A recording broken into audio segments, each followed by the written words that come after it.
수요일 예배를 하나님 앞에 올려드리겠습니다. 다 같이 기도하겠습니다. 사랑이 많으신 아버지 하나님, 은혜를 감사를 드립니다. 오늘 귀한 수요일 저녁 이 예배를 코로나19로 인하여서 함께 모여 예배 드리지 못하지만 이렇게 저희들 온라인을 통해서 예배를 드릴 수 있도록 은혜 주심을 감사합니다. 오늘도 예배하는 사랑하는 모든 성도들의 지금 그 자리 위에 임재하여 주셔서 저희들로 하여금 온전한 예배를 드릴 수 있도록 인도하여 주옵소서. 이 시간을 주께서 복되게 하여 주시기를 간절히 원하오며 예수님의 이름으로 기도하옵나이다. 아멘. 오늘 우리가 함께 공부해야 될 하나님의 말씀입니다. 지난주에 이어서 잠언 15장 13절에서 17절까지 말씀을 읽도록 하겠습니다. 잠언 15장 13절에서 17절까지의 말씀입니다. 읽어드리겠습니다. 마음의 즐거움은 얼굴을 빛나게 하여도 마음의 근심은 심령을 상하게 하느니라. 명철한 자의 마음은 지식을 요구하고 미련한 자의 입은 미련한 것을 즐기느니라. 고난받는 자는 그 날이 다 험악하나 마음이 즐거운 자는 항상 잔치하느니라.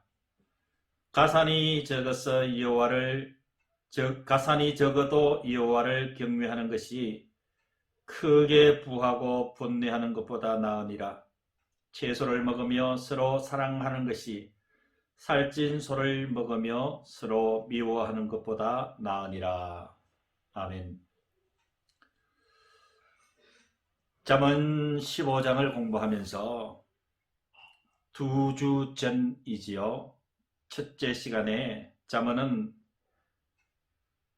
33절까지로 구성된 내용으로 세 가지 주제로 단락이 나누어져 있다고 말씀드렸습니다. 첫 번째가 하나님은 우리의 말과 구사하는 언어에 관심이 많으시다라는 사실입니다. 그리고 지난주에 두 번째 시간으로 악인과 의인에 대한 하나님의 대조에 대해서 우리가 함께 말씀을 생각해 보았었지요. 오늘은 15장의 마지막 단락인 이 마음의 문제에 대해서 하나님은 이렇게 다루어 주고 계십니다. 우리 옛말에 사람은 마음먹기에 달렸다라는 이야기가 있습니다. 우리 인생사에 있어서도 마음을 어떻게 먹느냐에 따라서 삶의 방향과 질이 분명하게 달라지는 것은 사실이기도 하지요.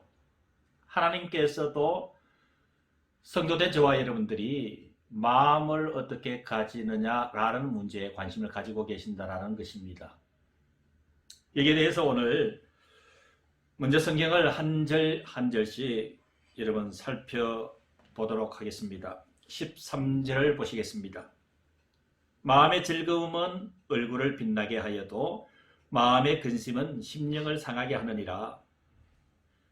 마음의 즐거움이 가득 차 있는가? 아니면은 근심이 가득 차 있는가? 그 마음 속에 무엇이 가득 차 있는가? 라는 문제를 하나님은 지금 바라보고 계신다는 사실입니다. 그래서 13절에 마음의 즐거움은 얼굴을 빛나게 하여도 무슨 얘기일까요? 사람이 얼굴이 빛이 나는 사람이 있습니다. 화장품을 좋은 것을 써서 얼굴이 빛이 날까요?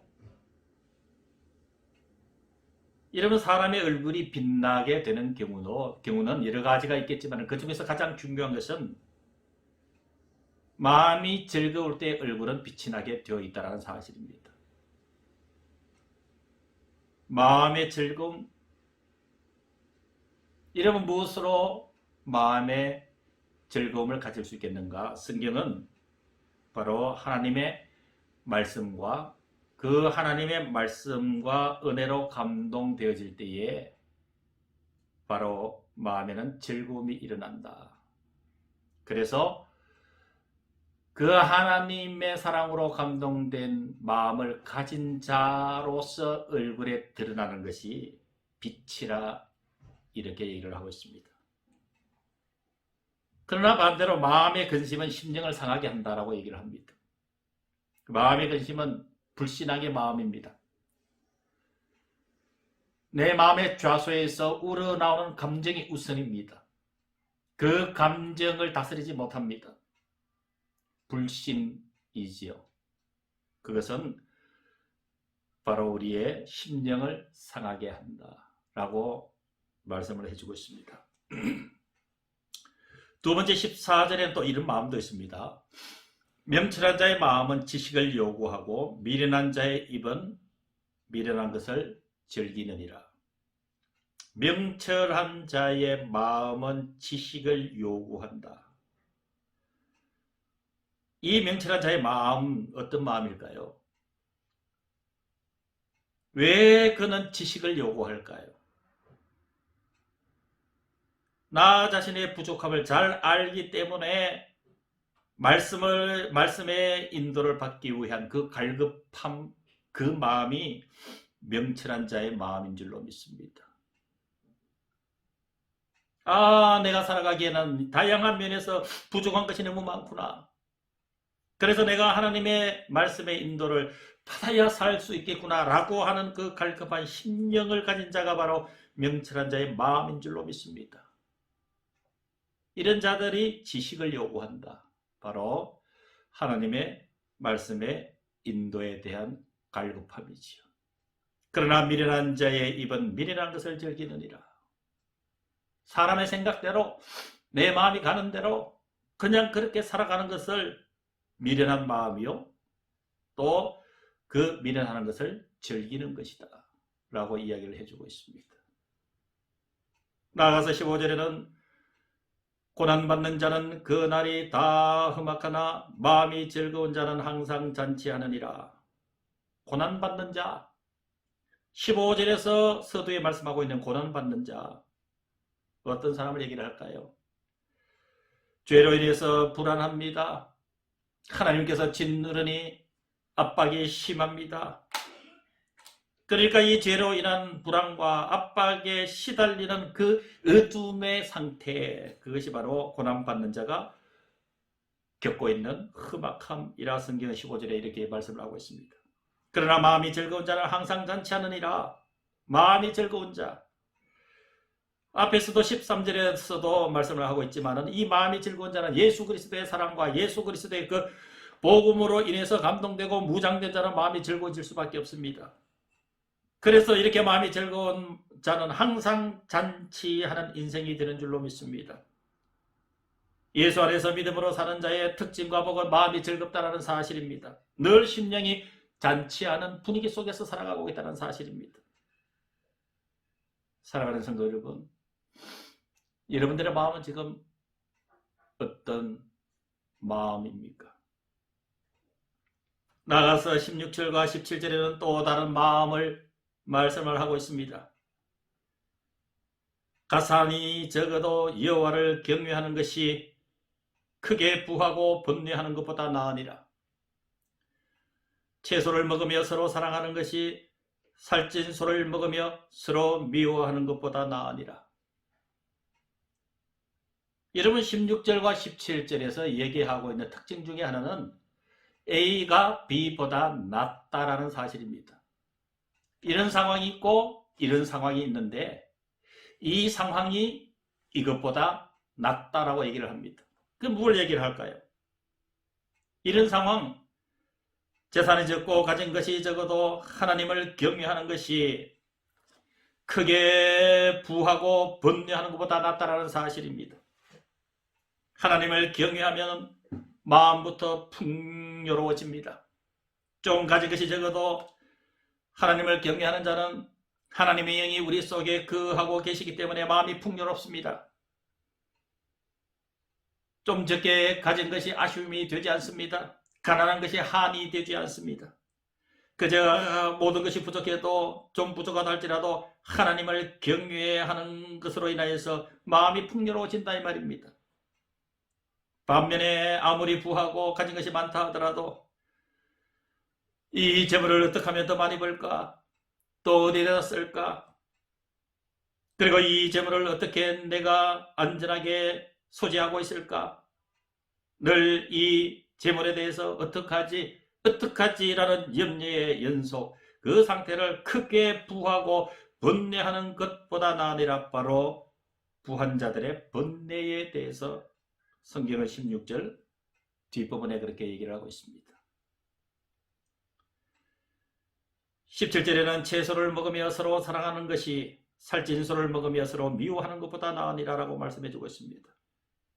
아무리 산해 진미를 먹지 못하는 채소를 먹으며 살아가는 삶이라 할지라도 서로 사랑하고 살면은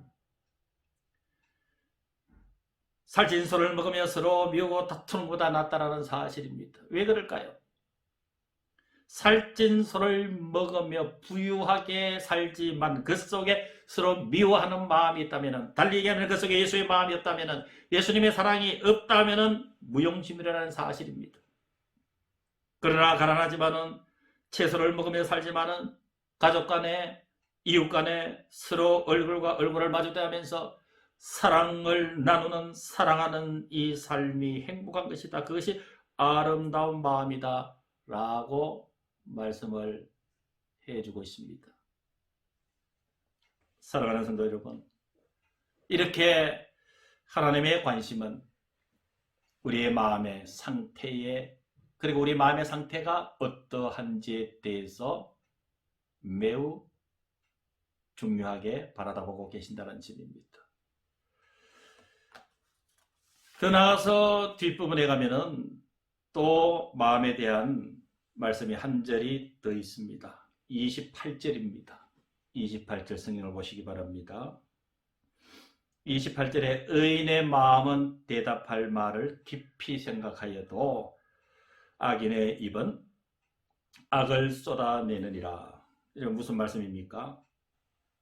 의인은 하나님께서 사랑하셔서 구원하시고 하나님께서 의롭다 불러주신 바로 저와 여러분들을 지칭하고 있습니다. 바로 이 의인의 마음, 우리의 마음은 어떠해야 되는가? 대답할 말을 깊이 생각한다. 대답할 말을 깊이 생각한다. 물론 이 잠언 15장을 공부하면서 첫 번째 단락인 말과 언어에 대한 또 하나의 설명일 수도 있습니다. 무슨 얘기냐?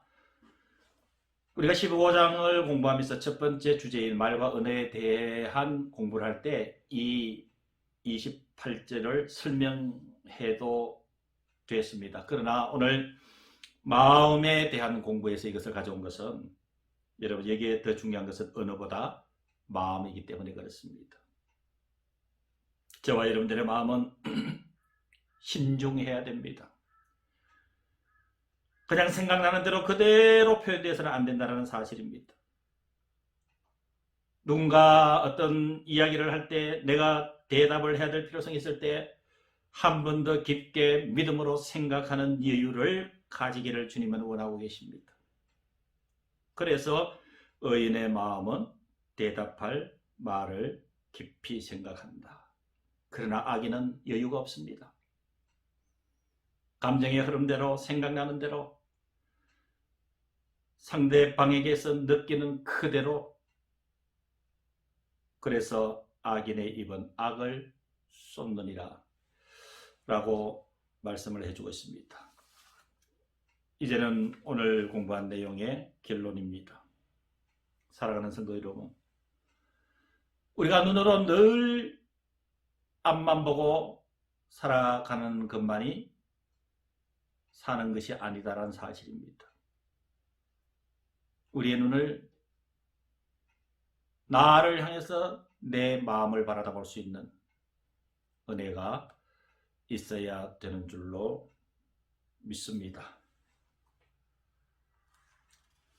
이제 우리 다 같이 여러분 온라인으로 예배를 드리지만 이 말씀을 중심으로 해서 기도의 제목을 드리겠습니다. 첫 번째 기도 제목은 오늘 주신 말씀대로 하나님 우리의 마음을 하나님께서 늘 어루만지시고 다스려 주셔서 즐겁게 늘 하나님을 기쁘시게 하는 우리의 마음으로 살게 하여 주시기를 여러분 기도하기를 원합니다. 두 번째로 연말 연시를 지나고 있습니다. 교회도 가정도 나라도 온전케 하여 주시고 특히 코로나 상황이 만만치가 않습니다. 오늘도 1000명 이상의 확진자가 나왔습니다. 하나님께서 우리 한 사람 한 사람을 인도해 주시고 가정과 교회를 그리고 이민족을 인도해 주시기를 여러분 함께 기도하시면서 오늘의 예배를 마치려고 합니다.